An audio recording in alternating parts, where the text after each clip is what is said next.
Okay, so have you ever like just sat there and wondered what happens like after this whole life thing, Yeah, all the time. Where is this whole consciousness thing going? Like what's the ultimate end game?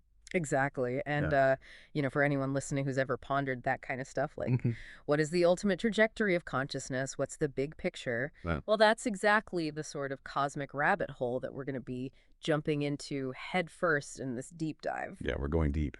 Really deep. Yeah, and we're going to be specifically looking at what the law of one material refers to as the forgotten densities. Right. And just for some context for our listeners, the term densities is used in the Law of One to describe different levels or stages of spiritual evolution, kind of like a cosmic ladder, if you will. And these forgotten densities are the ones way beyond our typical everyday comprehension. Yeah, they're the realms of existence that are just so far out there that most of us don't even really think about them. It's like trying to explain the internet to someone who lived 1,000 years ago. Right, it's just so beyond our current frame of reference. Exactly. And for this deep dive, we've compiled some truly fascinating material, specifically focusing on the evolution of consciousness once it moves beyond the sixth density.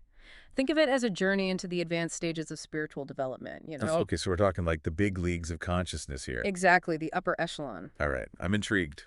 Let's go. So we're going to touch on the seventh density, the eighth, and even venture into those really enigmatic territories that lie beyond even Ra's direct knowledge. Okay, now that's what I'm talking about. It gets really mind-bending. Now, for folks who might not be super familiar with the law of Onleary, one quick reminder, Ra, is this super advanced social memory complex, a group consciousness of beings who existed in the sixth density and shared their wisdom through a series of channeled sessions back in the 1980s. Yeah, so consider them our guides, our cosmic professors for this exploration. Perfect. So what exactly are we looking at today in terms of source material? Well, the bulk of our exploration is going to be drawing from a collection of writings titled The Forgotten Densities, What Comes After Sixth Density Parts 1 through 7. Catchy title. Right. And, as I was going through this material, what really struck me was just the sheer scale of it all. Like this massive cyclical process of creation that's constantly unfolding. Yeah, it's not just about linear progress. It's like this beautiful, eternal ebb and flow. Exactly. It's a dance, a cosmic dance of expansion and contraction. And the fact that even beings as evolved as we encounter mysteries in these higher realms Yeah. just really sparks my curiosity. It certainly does. It speaks to the infinite nature of creation and how even the most advanced beings are still on a journey of discovery. So for all of you listening out there, think of this deep dive as your all-access pass to some of the most expansive ideas within the Law of One teachings. Our aim today is to navigate these pretty profound concepts together to extract the core insights about this proposed cosmic evolution and the incredible potential of consciousness without getting bogged down in overly technical terms. You know? We're going to keep it relatable. Absolutely. Awesome. So where do we even begin with all of this? Well, I think a good starting point would be that transition from the sixth to the seventh density. Okay, yeah, because in sixth density, if I'm understanding it correctly, it's all about like entities being super engaged in co-creation, right? Like working with intelligent energy to shape reality. Exactly. They're like master architects of the universe. And the higher self seemed to play a really pivotal role here, almost like a final mentor before some kind of significant shift occurs. That's a really astute observation, and the material actually touches on this directly. It states, quote, "The higher self is of a certain advancement within sixth density going into the seventh after the seventh has been well entered. The mind-body-spirit complex becomes so totally a mind-body-spirit complex totality that it begins to gather spiritual mass and approach the octave density. Thus, the looking backwards is finished at that point," end quote. Okay, wow, there's a lot to unpack there, but what jumps out at me is this idea of the higher self as a kind of a transitional guide, almost a resource gifted in a sense by your future self to help you on your journey towards seventh density. It's like a cosmic care package sent from your future self. I like that analogy. And it's even more fascinating when you consider that this higher self structure eventually dissolves as the entity achieves a greater state of integrated being. So that inner voice of wisdom, that higher self we often hear about in spiritual teachings, it's actually a temporary support system. Precisely. It's like training wheels for the soul. Once you fully integrate into seventh density, you become so unified, so whole, that you no longer require that intermediary. Wow, so in a way, you're actually merging with your higher self. That's a great way to put it. Your individual consciousness expands to encompass that higher perspective. Okay, so what about those large-scale consciousness groups, those social memory complexes like Retta? What happens to them as they move into seventh density? It seems they experience an even more profound level of unification, almost like they're merging back into the source. Like a group consciousness, achieving an even greater degree of oneness. Exactly. And to illustrate this, they use an analogy that I found really helpful. They compare it to Einstein's theory of mass approaching infinity as you approach the speed of light. Oh yeah, I remember that they say, quote, "For an analog, one may observe the work of the one known as Albert, who posits the growing to infinity of mass as this mass approaches the speed of light. Thus the seventh density being the completed, being the creator who knows itself accumulates mass and compacts into the one creator once again," end quote. It paints this really vivid picture of individual entities almost rejoining the one. It does, and it brings up this idea of spiritual mass, which is a concept I've always found kind of intriguing. Right, it's not physical weight, obviously, but more a measure of energetic coherence and conscious integration, like a measure of how unified you are with the source. So the more spiritually evolved you become, the greater your spiritual mass. Yeah. That's the idea. And as a seventh density being moves closer to complete unity, this spiritual mass increases, signifying its growing completeness and resonance with the one creator. It's like accumulating wisdom and love to an exponential degree. So for anyone listening out there, think about how your own journey of learning and growth might be accumulating a kind of spiritual mass that contributes to this grand cosmic cycle. You are an integral part of this cosmic dance. And before that complete merging happens, there's this beautiful notion that entities in mid-seventh density actually gift that higher self resource back to those in sixth density. Right, it's like a pay-it-forward system on a cosmic A scale. final act of selfless service before they fully turn towards the creator. Exactly. The material says, quote, "The mid-seventh density's last action, before turning towards the allness of the creator and gaining spiritual mass, is to give this resource the higher self to the sixth density self," end quote. It really highlights this deep interconnectedness between all levels of being and this commitment to the evolution of all consciousness. We're all in this together. Absolutely. So to recap, seventh density sounds like this intense journey inward towards unity, this accumulation of spiritual mass, and the eventual reintegration of individual entities back into the gas. Yeah. Well, so what about eighth density? Right, eighth density. What is that all about? It sounds like a crucial turning point, almost like a doorway or a bridge to something completely new. You're exactly right. It's described as both an end and a beginning, kind of like graduating from one level of school and starting fresh at a new one. Okay, I like that analogy. The material states, quote, "The eighth density functions also as the beginning density or first density in its latter stages of the next octave of densities," end quote. So the eighth density is like the grand finale of one cosmic cycle and simultaneously the overture for the next. Yeah, exactly. And remember when we talked about octaves earlier? Right, an octave being a complete cycle of evolutionary densities. Exactly. So eighth density marks the completion of one full octave and the beginning of another. That's pretty mind-blowing when you think about it. It is. And to add another layer of complexity, they introduce this really intriguing analogy of black holes. Okay, now black holes are fascinating to me. I mean, in our usual understanding, they're these incredibly dense objects in space that suck in everything, even light. Yeah, they're like cosmic vacuum cleaners. Right.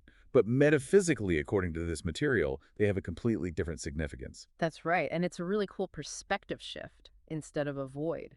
The text suggests, quote, "Conversely, the blackness of the black hole, metaphysically speaking, is a concentration of white light being systematically absorbed once again into the one creator," end quote. Whoa. So these cosmic phenomena that we observe as regions of intense darkness might actually be metaphysical focal points where pure light and consciousness are being drawn back into the source. It's like a cosmic recycling center where everything gets broken down and then reborn. That's amazing. And maybe they even serve as gateways to an entirely new octave of existence. It's certainly a possibility, and it really challenges our conventional understanding of these astronomical objects. It does. So if I'm following you correctly, the end of one cosmic cycle, as we currently understand, it could be the very birthing point of another. That's the implication, and it's a pretty profound thought. It is. And this absorption process isn't instantaneous, Yeah. right? There's this phase of accumulating spiritual mass before that complete reintegration into what they call the great central sun of intelligent infinity.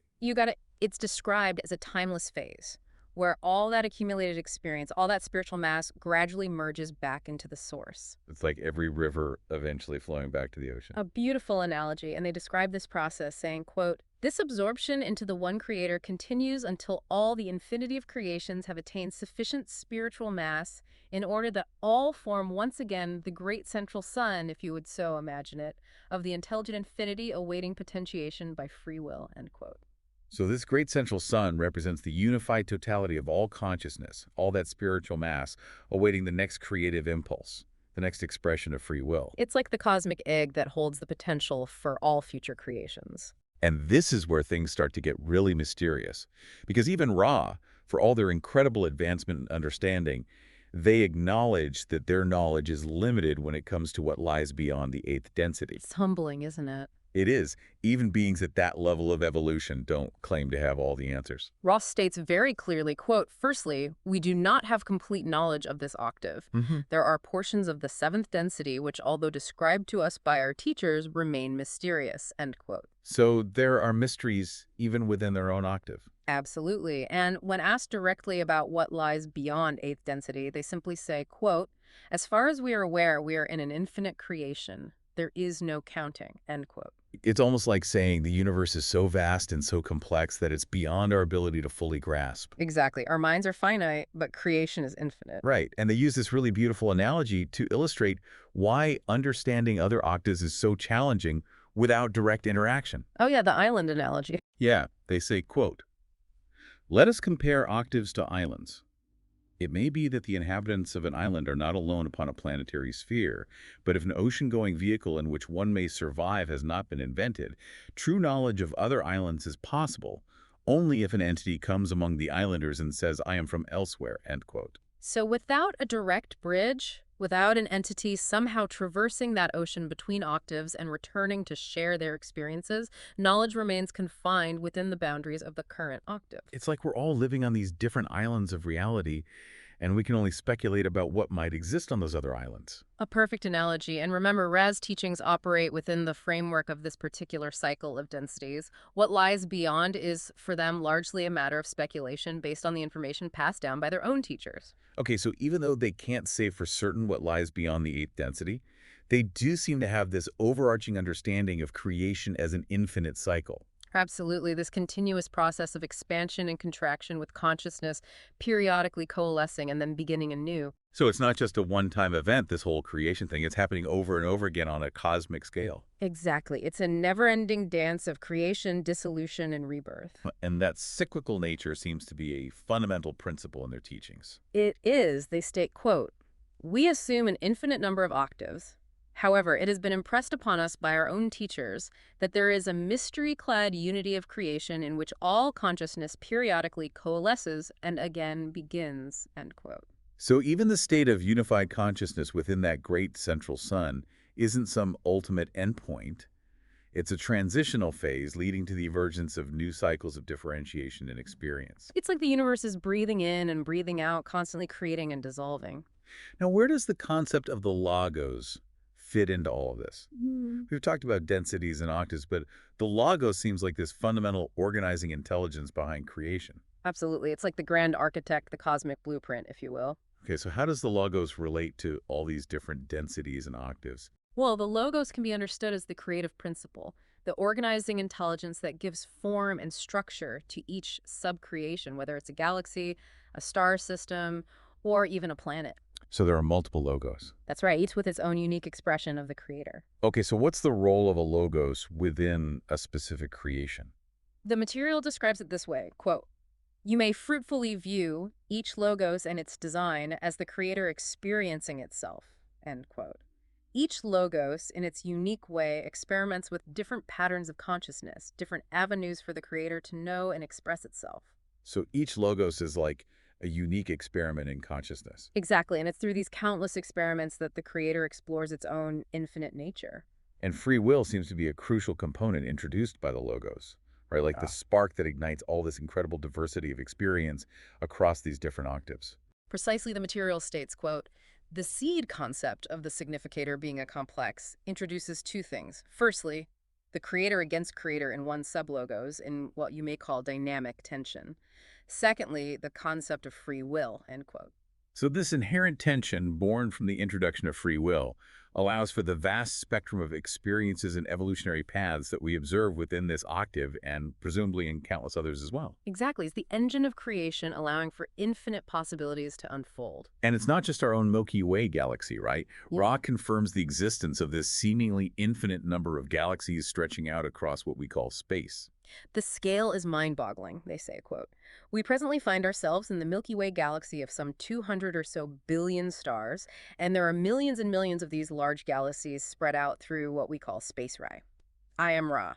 This is precisely correct and is a significant point, end quote. So all those galaxies we see in those stunning Hubble images, those are just a tiny fraction of what's actually out there. It's a truly humbling thought, and it really underscores the idea of infinite potential and the endless expressions of the logos throughout creation. And there's this intriguing notion that these sub-logo, these different organizing principles, are constantly learning and refining upon what came before them. It's like a cosmic game of telephone where each iteration of the message gets a little bit clearer, a little bit more refined. Yeah, I like that analogy.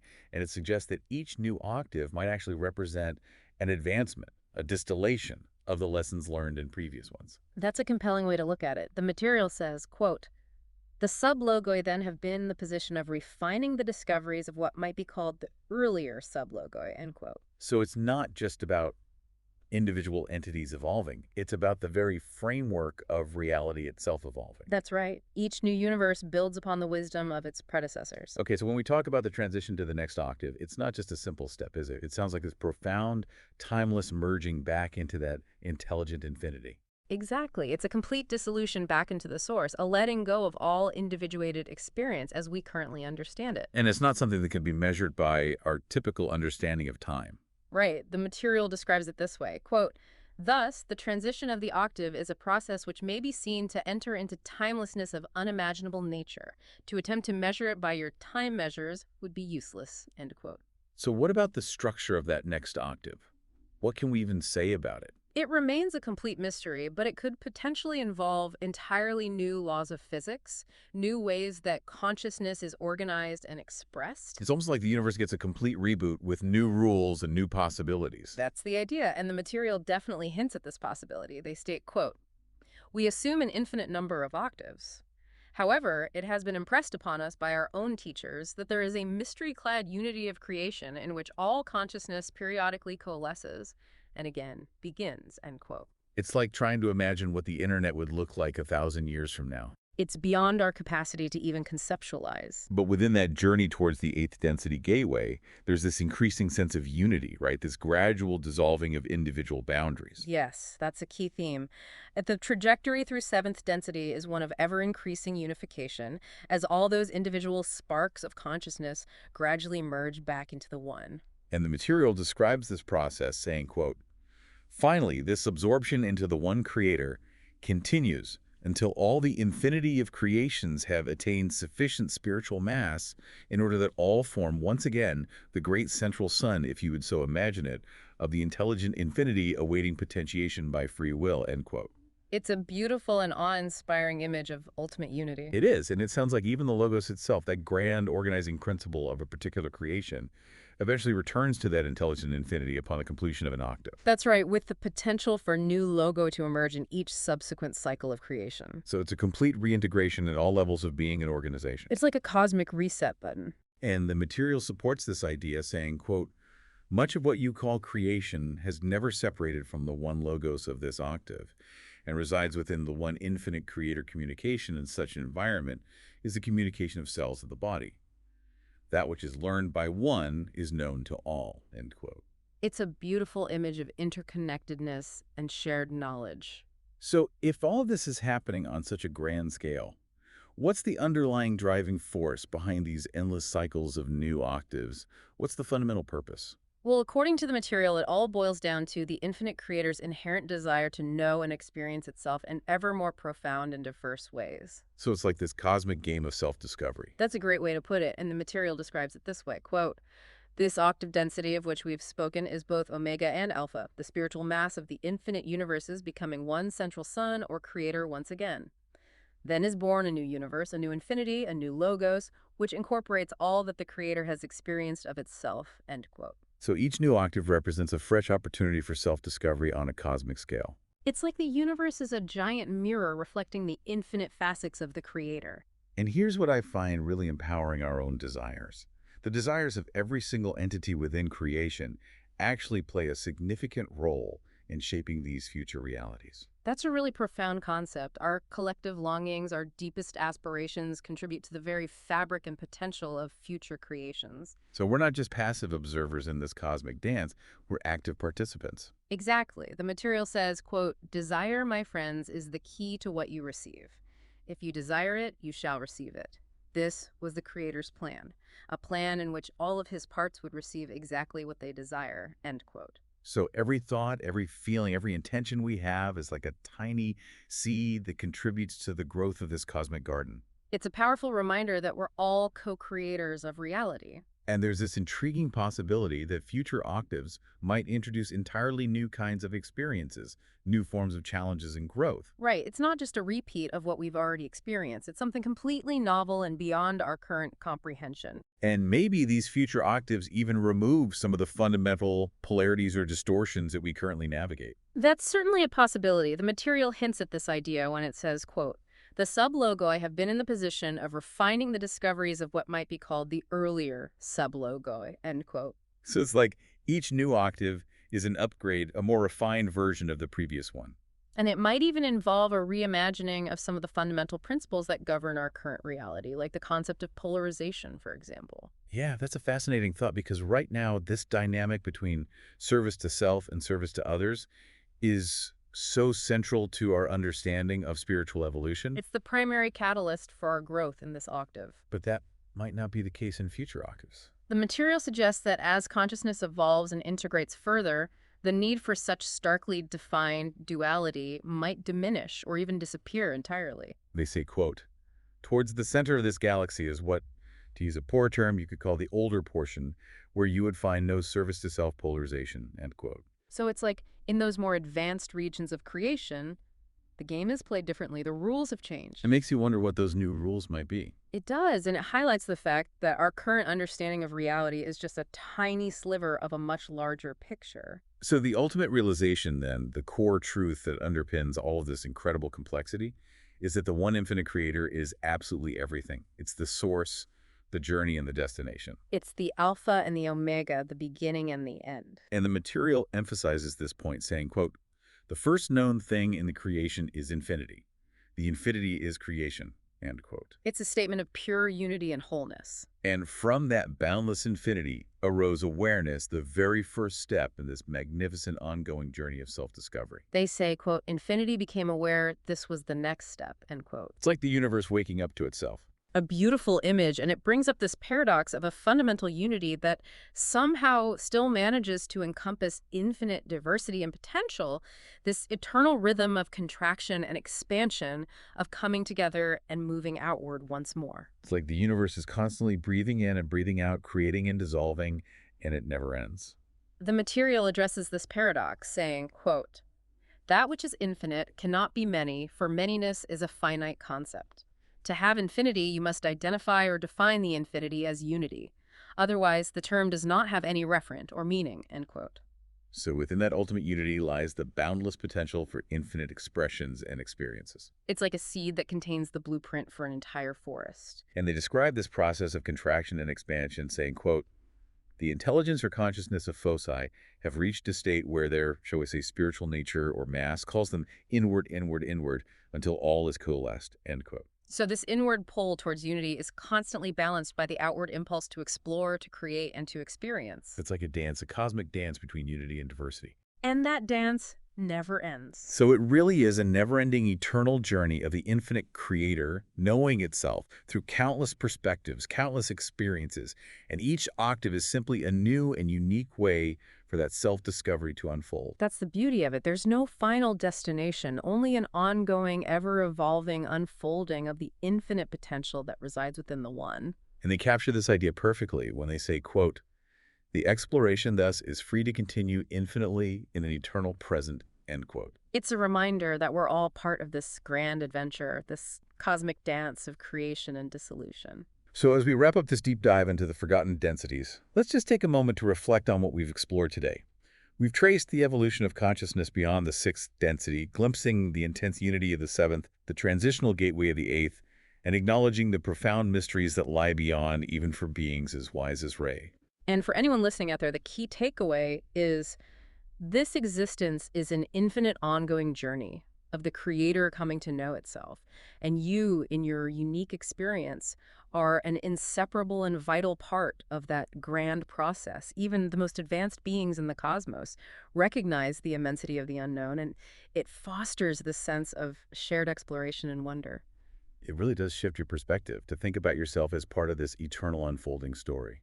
It's a profound shift, and it might even challenge some of your preconceived notions about things like the higher self, suggesting that it's not necessarily a fixed entity, but rather a fluid and developmental aspect of consciousness. It makes you realize that we're all still learning and growing, even those who are millions of years ahead of us on this evolutionary path. We're all students in the grand school of the cosmos. So if creation is indeed infinite, and we are all expressions of one infinite creator constantly seeking to know itself, what incredible possibilities might lie ahead, not just in this lifetime or this density, but across the vast expanse of octaves yet to come.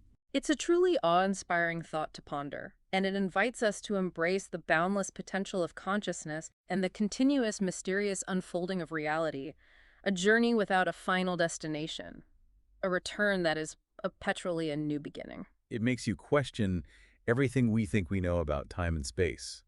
Are those concepts just temporary frameworks within a larger timeless cycle? It's a question worth pondering. Absolutely. Well, thank you for joining us on this deep dive into the forgotten densities. It's been a pleasure exploring these concepts with you. Until our next exploration, may you go forth in the love and the light, the peace and the power of the one infinite creator. And may your journey be filled with wonder and discovery.